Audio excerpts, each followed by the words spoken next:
A lot of you hate social media.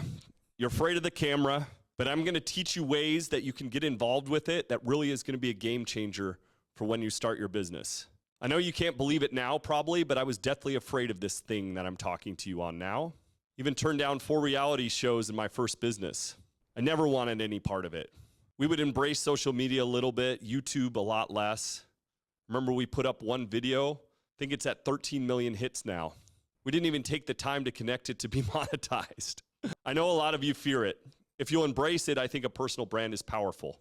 And it's the one thing that you can take with you from company to company. When I've sold companies, other than the money they give you, there's not much you take with you other than the experience. But if you're building your personal brand along the way, then you can.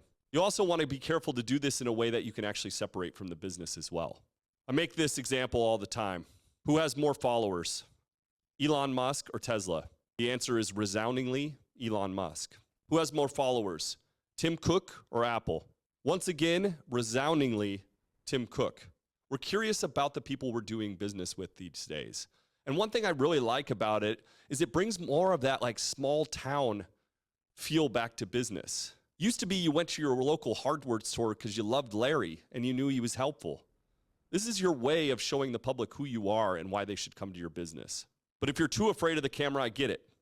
There's a couple ways you can start in this anyways. Part of business is exploring the ideas. Listen to a podcast with Derek Shivers, and he was talking about how he likes to get involved with businesses that he enjoys the communities.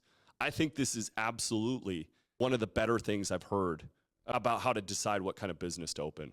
If you're into cars and you love being around car communities and going to meetups and that sort of stuff, then you could consider opening a car shop. But if you hate car people, you shouldn't open a car shop.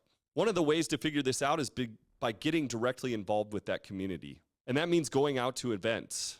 That means using your cell phone to film those events. I'll give you another example to make my point. Let's say one day you hope to open a hiking boot company and you love to hike. So I'd get involved with that community, find that group. I would go out there and start filming trails. Maybe people on the trail, maybe the hikes, maybe use a computerized voice to talk about like how well that hike went that day. If you're brave, put yourself on camera and tell people about it. Develop a community. Make a Facebook group. Here in Arizona, like great hikes of the Arizona South. Your social media accounts don't have to be you. And then guess what?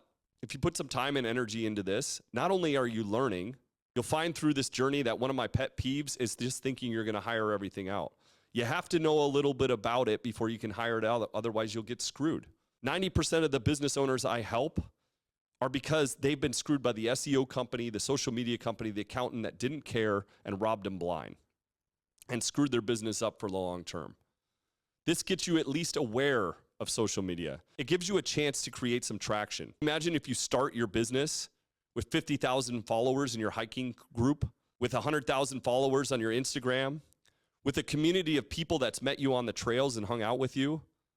When you happen to organically start talking about that hiking boot, and I don't mean shove it down their throat, I mean start talking about that hiking boot you developed, you are so far ahead of the game. You've learned social media, you've increased brand awareness, you've developed a community that you wanted to be in, so you knew from the start that it was a business that you could enjoy being around the community of. And this doesn't even involve put yourself on camera. A lot of people avoid too. They only want to be on one channel. Why would you possibly do that? A lot of you avoid Pinterest. It's the number 3 search engine in the world. Number 2 is YouTube. Number 1 is Google. Why would you not be a part of all 3? Figure out a way to do it. There's no reason to avoid LinkedIn. A lot of you do.